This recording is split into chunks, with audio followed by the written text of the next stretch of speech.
오늘날 환경보호 사업은 인류 앞에 나선 중요한 과업들 중에 하나입니다.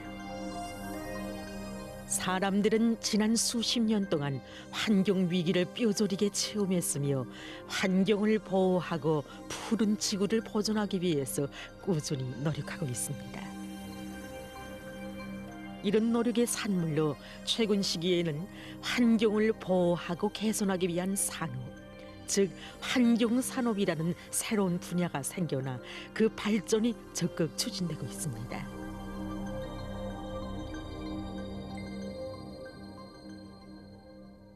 일명 녹색 산업이라고도 하는 환경산업은 환경 보호에 필요한 제품을 개발하고 생산하는 산업입니다.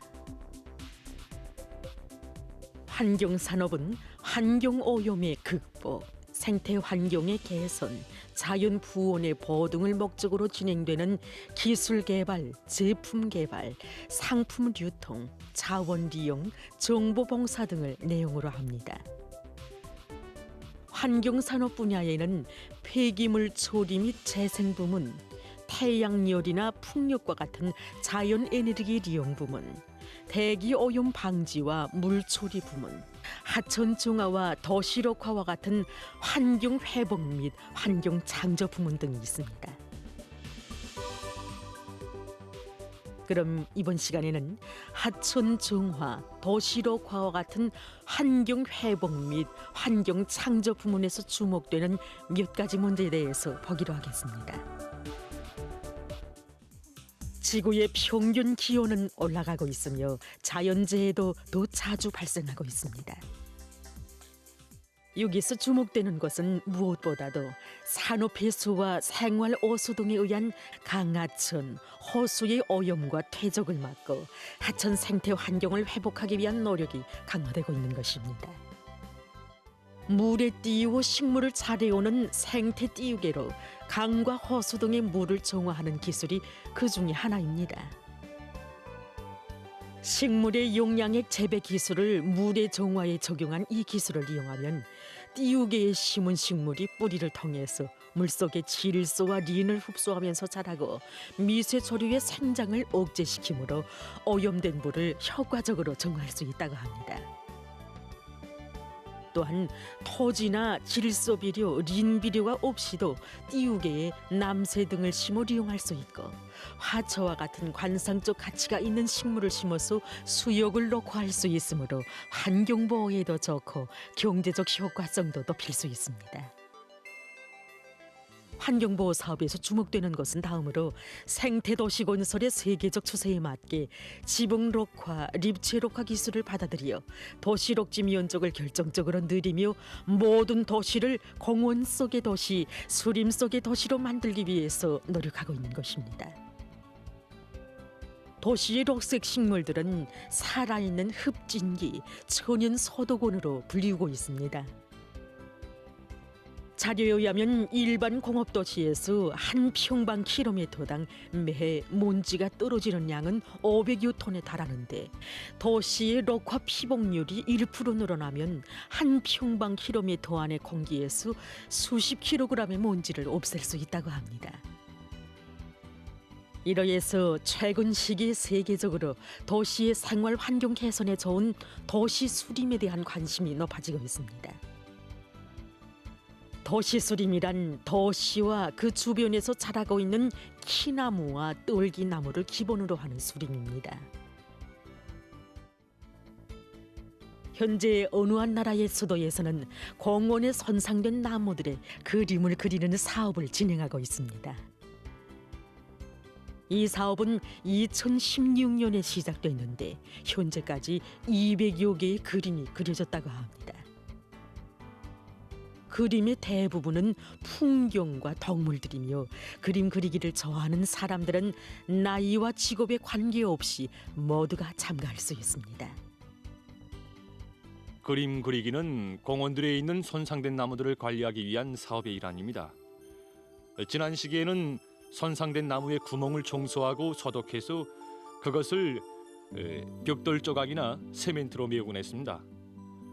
하지만 그렇게 하면 겨울철에 올면서 갈라터지게 됩니다.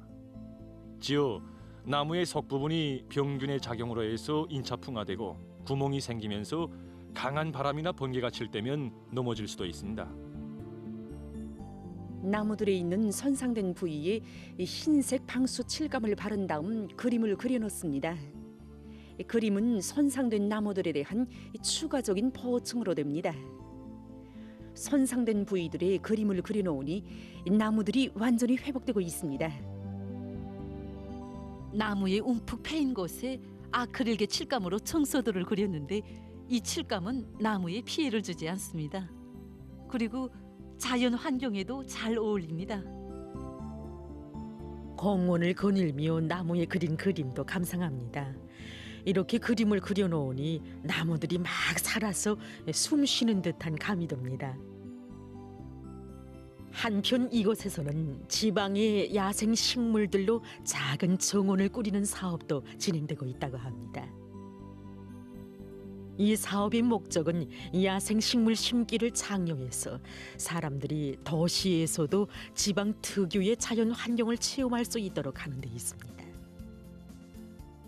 두 가지 형식으로 설계된 정원의 하나가 바로 햇빛이 드는 정원입니다. 이 정원은 사람들에게 야생 식물들이 순수한 자연 경관 조성에 좋다는 인식을 준다고 합니다. 정원을 가꾸는 과정에 주민들은 이웃들과의 정도 두터이 하고 정원 관리에 대한 좋은 경험도 나누게 됩니다.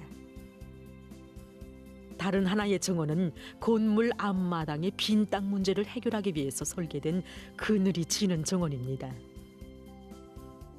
현재 여기에는 전문가들이 선정한 야생 식물들만 심고 있다고 합니다. 앞으로 도시에서는 큰 공원들 주변에 이런 야생 식물들이 자라는 다양한 작은 정원들을 꾸리고 서로 연결시킬 계획입니다. 도시가 거대한 콘크리트 섬으로 되지 않게 도시에도 자연 생태계를 형성해서 여러 가지 생물체들이 풍부해지게 해야 합니다. 현재 정원 꾸리기 사업에 대한 사회적 관심이 높아지고 있고 또 여러 양묘장들에서는 무료로 야생 식물들을 보장해주고 있습니다. 우리들의 경험이 더 많은 사람들을 추동하고 우리의 구상이 다른 곳들에서도 재현되길 바랍니다. 친환경적인 건축 공간을 조성하고 건물에서 발생하는 오염 물질들을 정화할 수 있는 벽면 녹화에 대한 관심도 커가고 있습니다. 벽면 녹화는 현대 도시 녹화에서 장려되는 녹화 방식으로서 녹지가 제한된 도시에서 녹화량을 늘려 에너지를 절약하고 도시 생태 환경을 개선하는 데서 중요한 역할을 합니다. 일부 연구 결과들에 의하면 여름철 벽면 녹화를 진행한 건물과 하지 않은 건물의 실내 온도 차이는 3 내지 5도씨로서 적지 않은 에너지를 절약할 수 있다고 합니다. 벽면 녹화는 가물 견딜성과 추위 견딜성이 강한 식물, 바람에 잘 견디고 뿌리가 쉽게 빠지지 않는 식물, 잎이 지지 않으며 장식적 가치가 있고 여러 가지 토양 조건에서도 잘 견디는 식물, 해당 지역의 식물을 위주로 하는 것이 좋습니다. 벽면 녹화 방법의 하나가 바로 동굴 식물에 의한 녹화 방법입니다.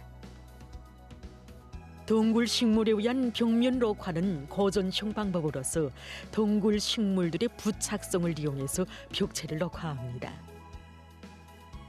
담쟁이 동굴은 벽면을 파손시키거나 겨울철 관상적 가치를 떨어뜨리므로 벽체와 직접 닿지 않도록 틀을 설치해서 그 위에 피복시키는 것이 좋습니다.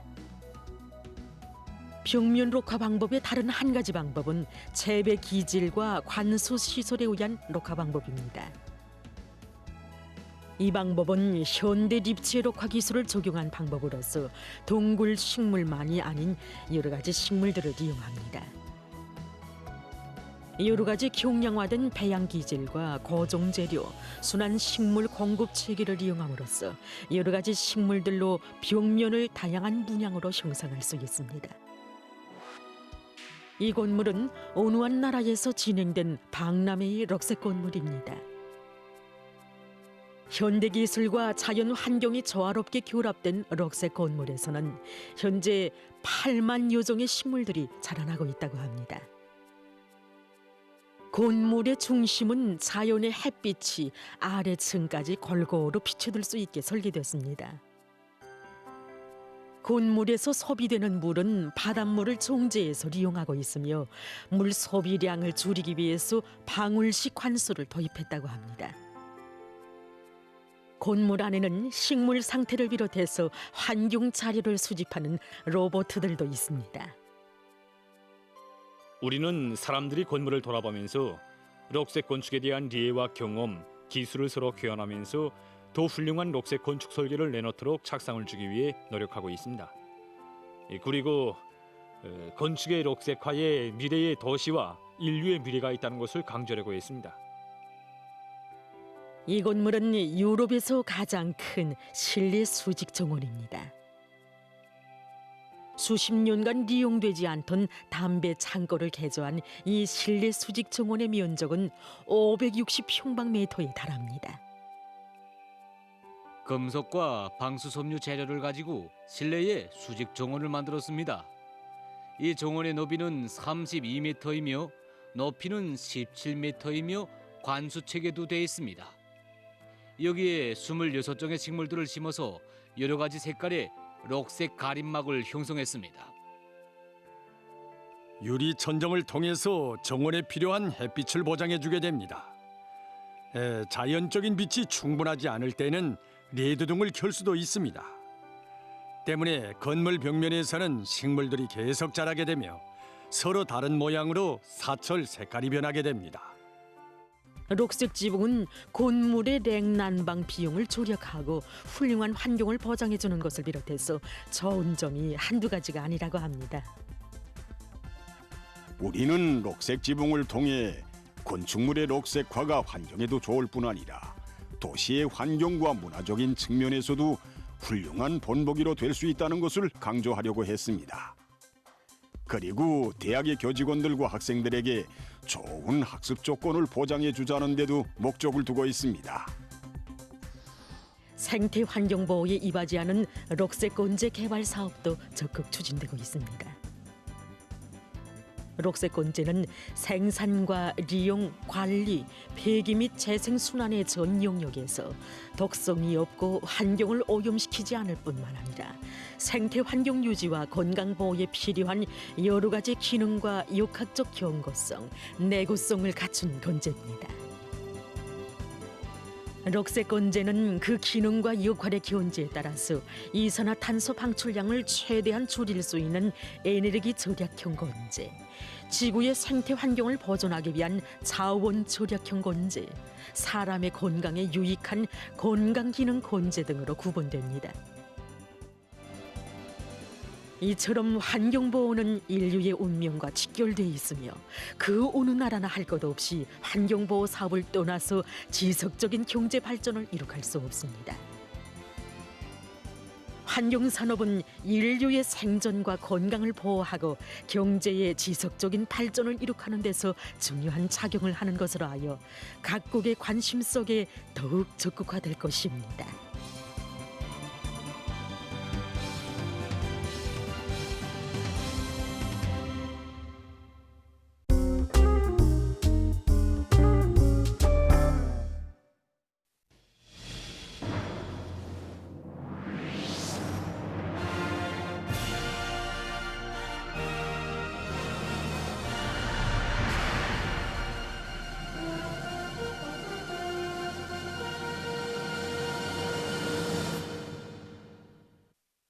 지금 우리 사회에는 수십 년간 맡겨진 처소에서 누가 보건 말건 알아주건 말건 애국 헌신의 성실한 땀방울을 묵묵히 바치고 가는 근로자들이 수없이 많습니다. 이들에 대해서 장평철, 방소연 기자들이 취재했습니다.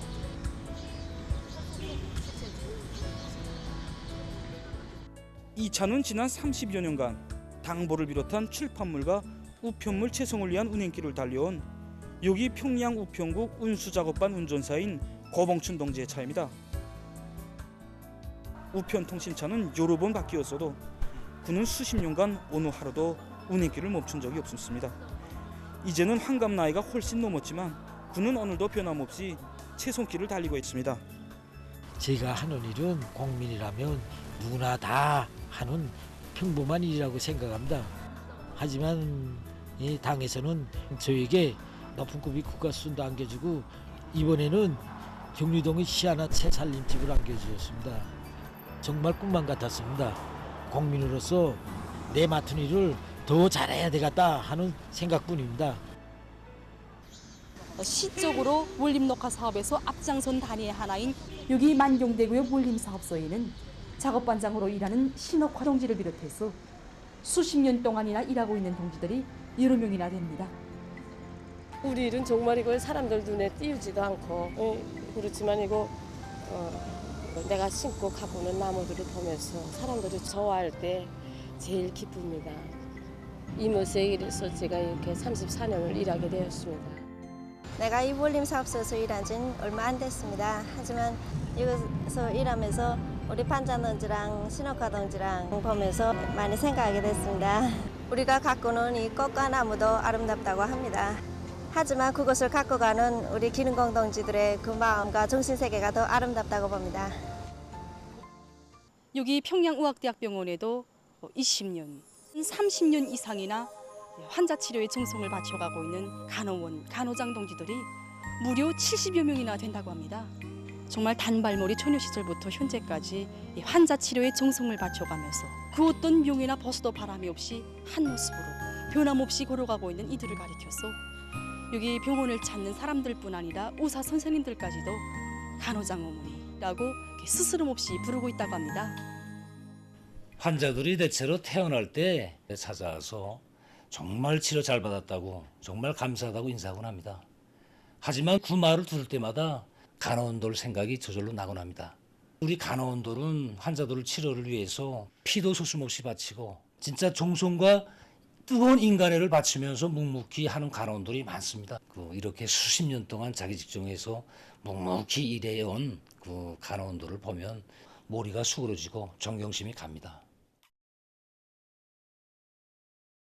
여기 발전소의 용해 게시판에는 이렇게 수십 명에 달하는 발전소 혁신자들의 사진이 게시되어 있습니다. 놀라운 것은 이들 중 거의 절반 이상이 발전소에서 30년 이상 일해오는 오랜 기능공들이라는 것입니다. 이곳 일꾼의 말에 의하면 이런 종업원들이 발전소에 100여 명이나 된다고 합니다. 나라의 전력 생산을 위해 수십 년간을 묵묵히 일해온 이들 모두가 오늘날 생산 중상화의 기둥으로 되고 있고 단위 발전의 큰 비천으로 되고 있습니다.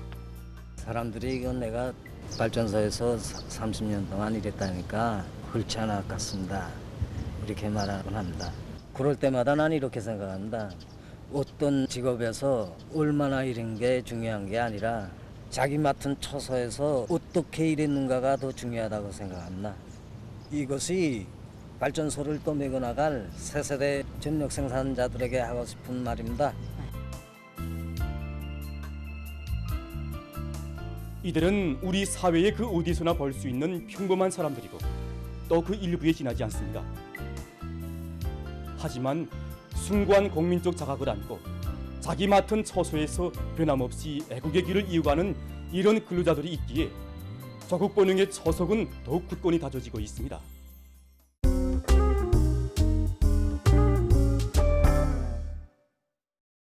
조선인 강제연행 피해자 유가족협회 대변인 담화. 인류 역사에는 수많은 반인륜적 대량 학살 사건들이 기록되어 있지만 일본처럼 제 땅에서 일어난 자연재해까지 타민족 말살의 기회로 삼고 광란적인 살육 만행을 벌려놓은例는 없었다.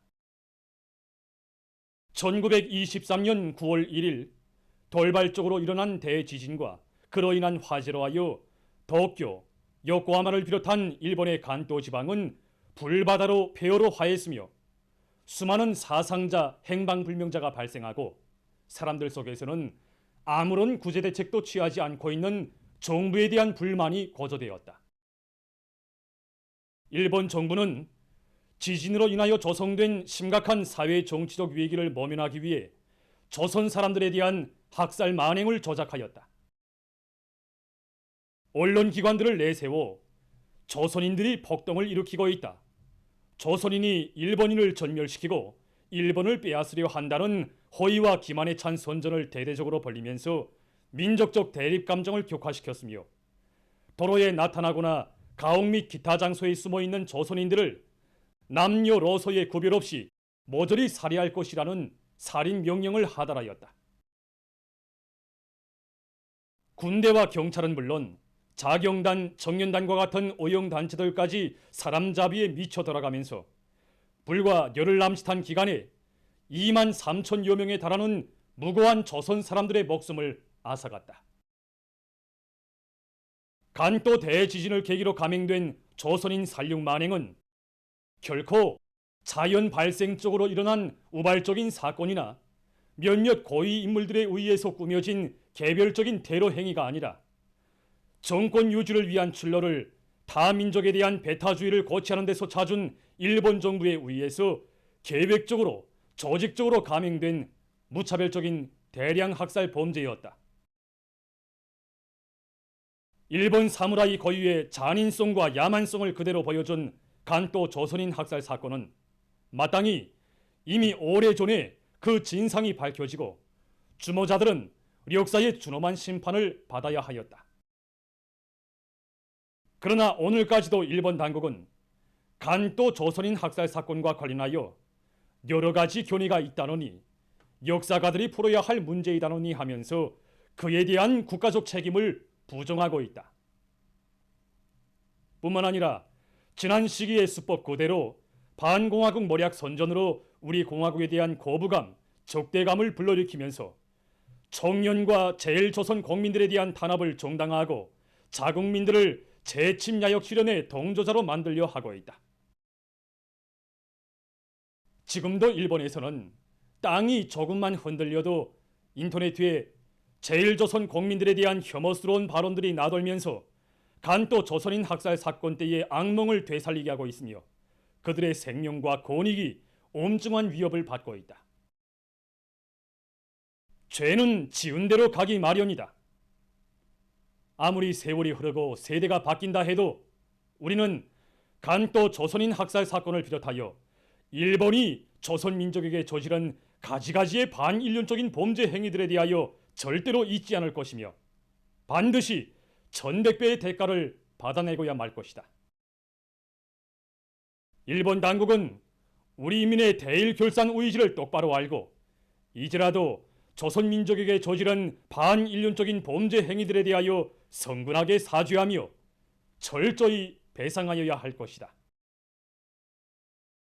주체 110일 2022년 9월 1일 평양. 보도를 마칩니다.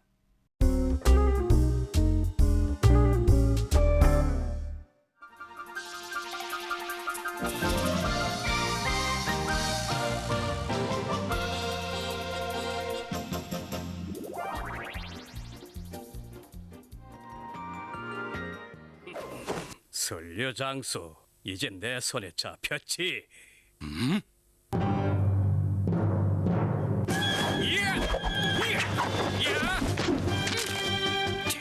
이놈이 이렇게 나올 줄 알았다.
이 영화는 동방의 천년강구 고구려를 침략한 늑대족과의 싸움 과정에 있었던 이야기에 기초하여 만든 것입니다.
지경거리로구나. 마치 기울어져가는 양인국의 운명을 보는 것 같은데. 모두 명심해 듣거라. 여기서부턴 양인국 따위다. 우린 중한 대접을 받던 몸인 것만큼 어떤 일이 있어도 양인국 궁성까지 빨리 가 닿아야 한다. 알겠습니다.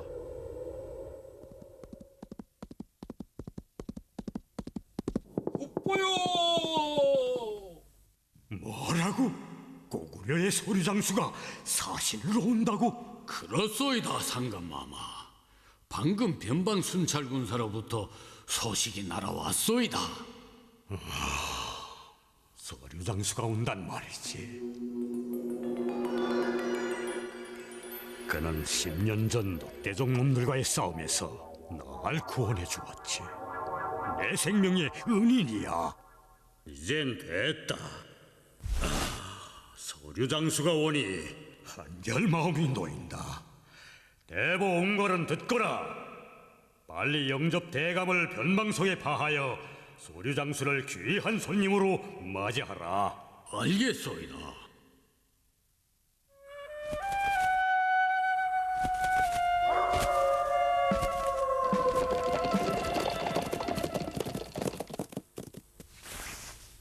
뭐? 고구려 놈들이 온다고? 빨리 알려야지. 이제 이것보다 더 큰 양인국이라는 고깃덩이가 우리에게 전해진다. 아버지, 고구려 변방에 나갔던 독수리가 날아왔소이다. 고구려의 소류 장수가 양인국에 온다고? 큰 싸움을 앞에 두고 이건 불길한 징조다. 아버진 대추자인데 그까지 장수한 놈이 무섭나요? 아니다. 그놈은 몇만 군사들보다도 더 무서운 놈이다. 10년 전에 난 바로 그놈과 맞섰다가 패했다. 그럼 복수를 해야지요, 복수를. 예, 아키타야.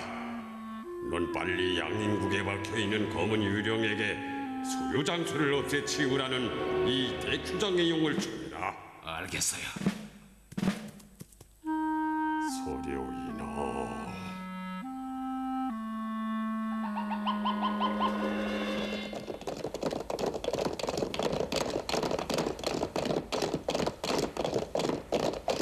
야, 아버님이 이틀 밤을 꼬박 쉬지 않고 달렸는데 걱정되는구나. 그러게 말이오이다. 이번 사신길에 내 아버님을 아들로서 잘 모셔야겠는데.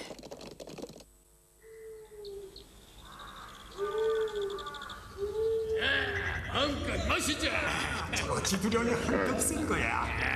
내가 출출한데 먹을 게 좀 없겠냐? 요거 한 입에 다 먹긴 정말 아깝구나.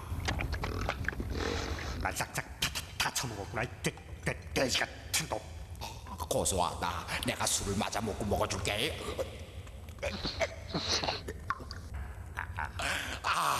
술맛 좋다. 아이고, 내 고기가 어디 갔어? 내 고기 몇 번? 야, 내가 애껴 먹는 걸 네가 채 먹어야.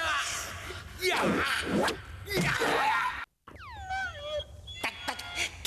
빨리 골라가면서 때려. 그때 밀서를 빼앗지 못한 것 때문에 검은 유령이 분명 가만히 있지 않겠는데. 검은 유령이다. 그렇지. 밀서가 어떻게 됐다고? 사실은 너에게 마지막 기회를 준다. 고구려의 서류 장수를 무조건 죽이라는 대추장의 일이다. 예, 알겠소이다.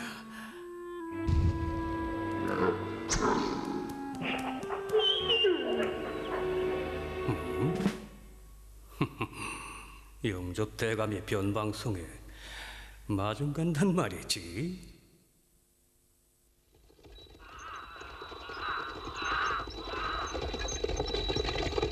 여봐라, 왜 이리 금뜨느냐? 영접 대감님, 여긴 경사가 심한 구민들의 길이어서 빨리 갈 수 없소이다. 무슨 소리를? 빨리 길을 다우치라고 해라. 알겠소이다. 지금쯤 서류 장수가 변방송에 들어설 수 있겠는데. 대감! 무슨 일인고? 큰일 났소이다. 북따라오던 호위군사들이 모두 없어졌소이다. 그건 무슨 소린고? 대감! 선두대열에 섰던 군사들이 모두 없어졌다. 뭐라고? 마치 귀신에게 홀린 것 같소이다. 이게 무슨 괴이한 일인고?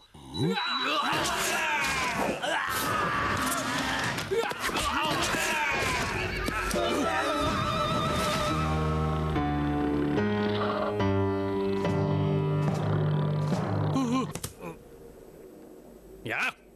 고구려 놈들에게 대접할 독주를 가져와.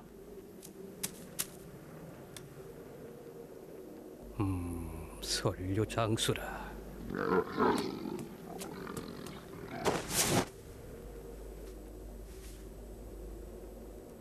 어디 한번 맞서 보자.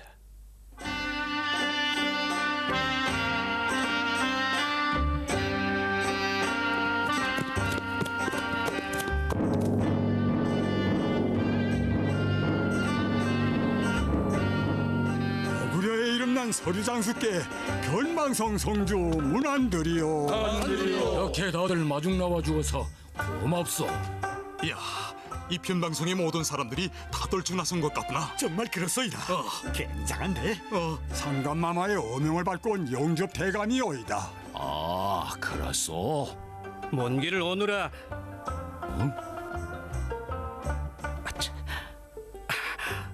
이렇게 만나니 참 기쁘이다. 궁성까지 제가 사신 일행을 안전하게 모셔가게 되었소이다. 우리 양인국 당군 고구려 사신들이 오기를 손꼽아 기다렸소이다. 정말 그렇소이다. 아무렴 10만의 군사가 온다 한들 설료 장수가 오는데 비하겠소이까? 무슨 말을 그렇게까지? 야, 난 언제면 아버님처럼 훌륭한 장수가 될 수 있을까? 자, 안으로 들어갑시다. 가만, 독수리? 10년 전 늑대족 놈들이 나를 노리고 달려들 때에도 이상한 독수리가 나타나곤 했었지.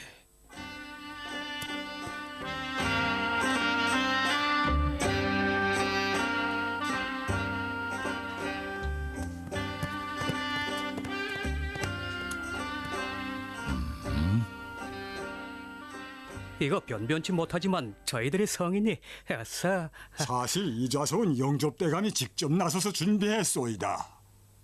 자, 이건 양인국의 유명한 불로초 술인데 제가 한 잔 붓겠소이다. 고맙소. 하지만 우린 먼 길을 오느라 지쳐서니 좀 쉬어야겠어. 그래도 이거 성의를 너무 무시한다고 생각지 마. 그 술은 궁성에 가서 마시는 게 어떻소? 그게 좋겠소이다. 자, 그럼 우린 역시 만만치 않은데. 두고 보자. 아버님, 송이를 너무 무시하는 게 아니오이까? 우리가 대접이나 받자고 여기 온 건 아니다. 저렇게 술상을 요란하게 차리고 우리를 맞이하는 것이 아버지는 어쩐지 예감이 좋지 않구나. 올기야, 우리가 양인국을 위험에서 구원하고 고구려를 지키자면은 순간도 긴장을 늦춰선 안 되느니라. 내 말 뜻을 알겠느냐? 명심하겠소이다.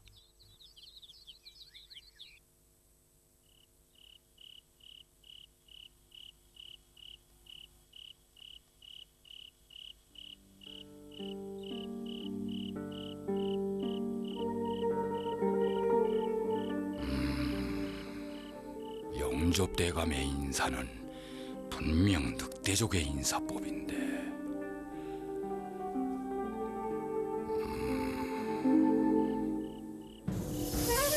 야! 서류 장소는 무조건 제껴야 한다.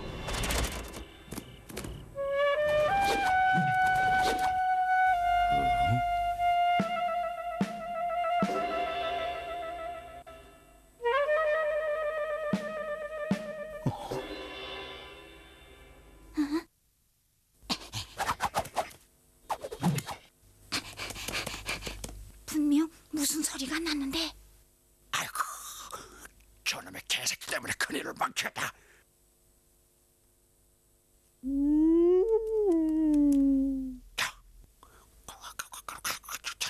빨리.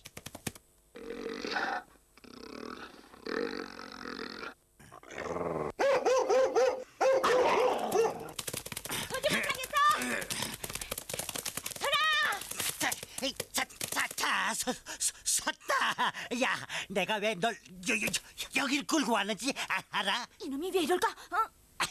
어딜 가? 야, 이렇게 마주 섰으면 한번 붙어보자. 뭐야? 빨리 해줘. 야, 덤비라.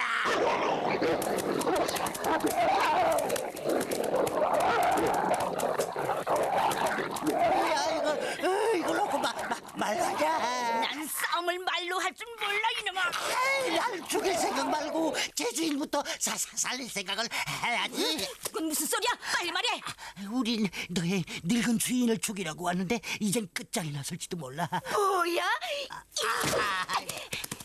야, 이 똥개 새끼야! 내가 맞고 가만히 있을 줄 알아? 여기도 없소이다. 귀리가? 어?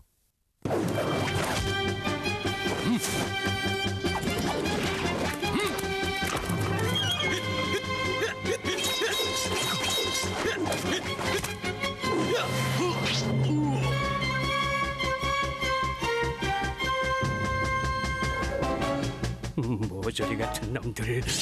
살려장소 위험하오이다. 어찌된 일이오이까? 소리장수 다친 데는 없소이까? 하마터면 선료장수가 나 참 아무래도 심상치 않은데. 그러게 말이야.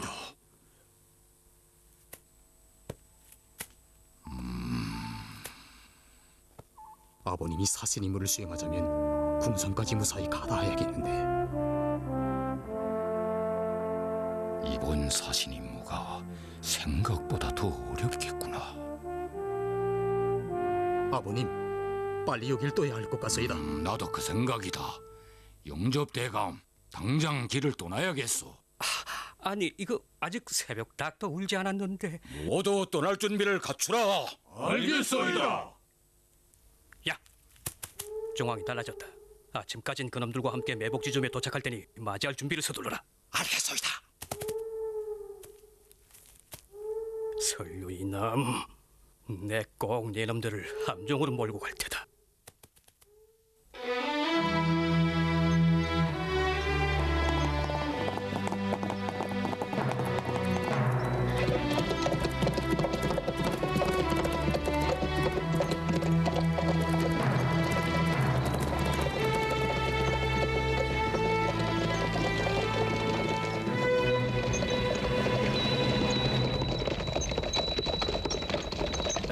피곤하지 않소이까?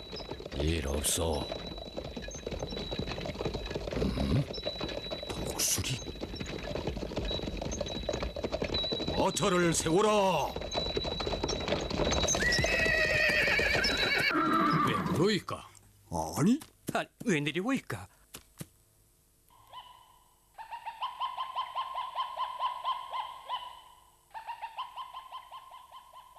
마차를 왼쪽 길로 돌려야겠소.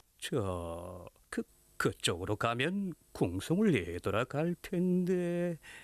알고 있어. 하지만 우린 저 오솔길로 가야겠소. 선류 장수가 원한다면 그쪽 길로 가야죠. 아무래도 내가 아버님을 맨 앞에서 호해야겠어.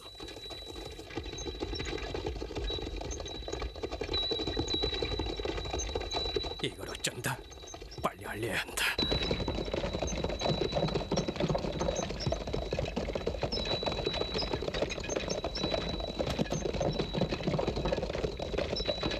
무다리, 우리가 맨 앞에서 달리면서 다른 정황이 없는가를 잘 살피자고. 알겠소이다. 이리야, 이리야.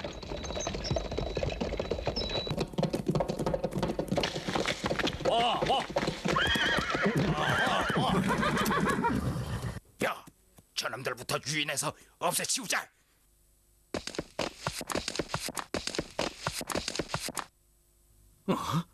무다리, 내 올라가 저놈들을 맡을 테니 자넨 빨리 가서 아버님께 여기 정황을 이야기하라고. 알겠소이다.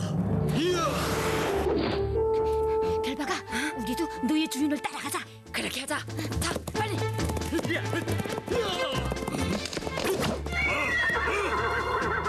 아니, 공자님이 위험한데 어떻게 한다?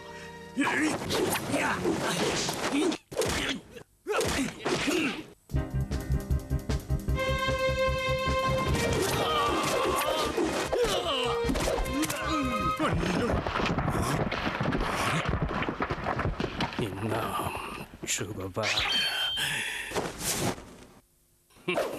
선류 장수, 이제 내 손에 잡혔지.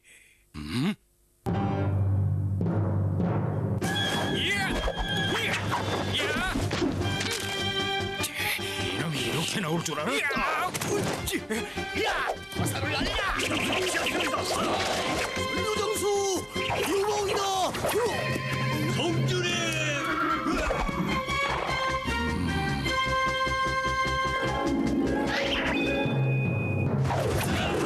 나를 죽여라.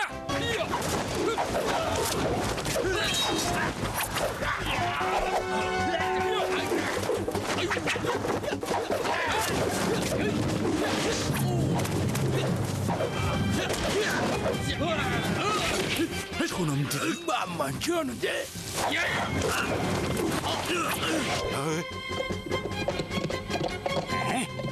똥개 새끼가 복수할 땐 왔다. 야, 왜 그래?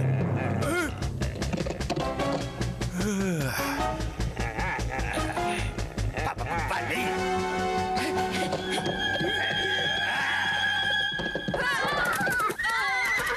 걸렸다. 맛있게. 네 놈이. 잘했어.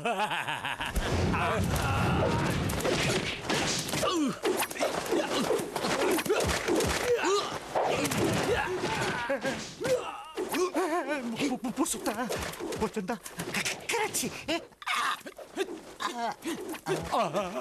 야, 날구나. 저게 맞았다. 뼈도 못 죽이겠구나.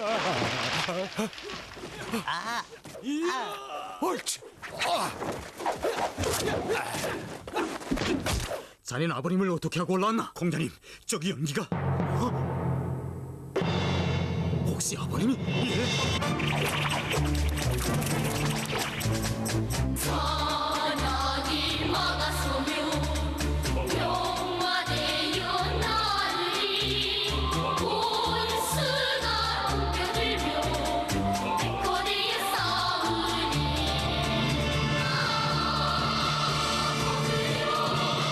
너를 지는 싸우니 영맹돌지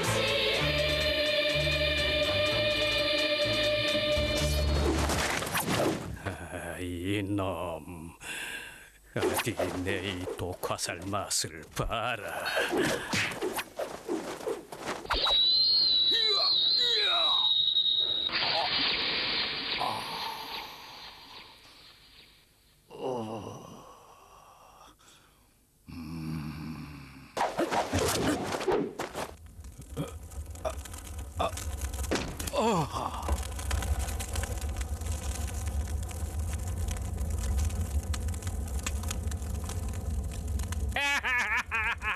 설류의 놈, 너니 심표와 함께 저승에 가서나 사신 임무를 수행하라.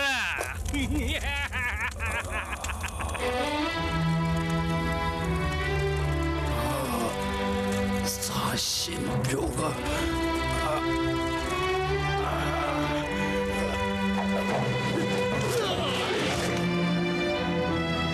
안 돼.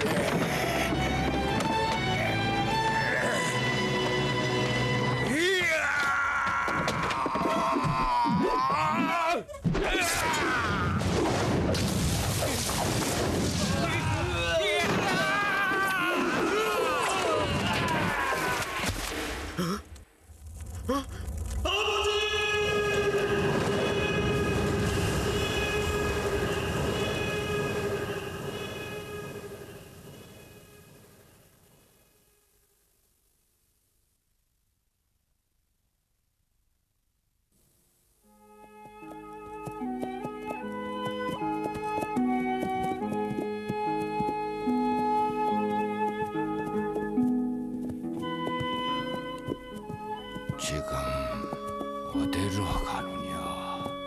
고구려로 돌아가고 있어이다. 안 된다. 마차를 세우라. 아버님, 생명이 위급하오이다. 올기야, 아버지를 위하는 너의 그 마음 내 모르는 게 아니다. 아버님, 하지만 이 몸으로 어떻게? 이젠 아버진 이 길을 끝까지 갈 것 같지 못하구나. 그러니 이제부턴 내가 아버지를 대신해서 고구려의 사신답게 잘 싸워야겠다. 사신표도 없이 이 길을 가는 너의 앞길이 걱정스럽구나. 아버진 널 믿는다. 아버지, 눈을 감아선 안 되오이다. 아버지.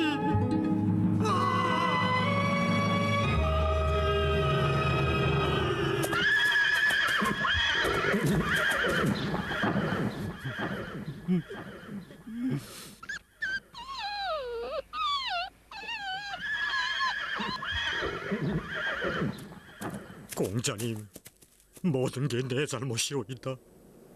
공자님 말대로 아버님께 미리 알렸더라면 차마 이런 일이. 근데 공자님, 이젠 어떻게 하면 좋소이까? 아버님은 돌아가시고 신표까지 없는데 이제라도 고구려에 돌아가야 하지 않겠소이까? 아버지 널 믿는다. 아니, 난 아버지의 마지막 부탁을 저버릴 수 없네. 나라와 교리를 위해 사신임무를 수행하는 것이 바로 아버지의 아들, 고구려의 참된 아들로 사는 길세. 무다리, 우리 이 길에서 절대로 물러서지 말자고. 공자님, 무다리.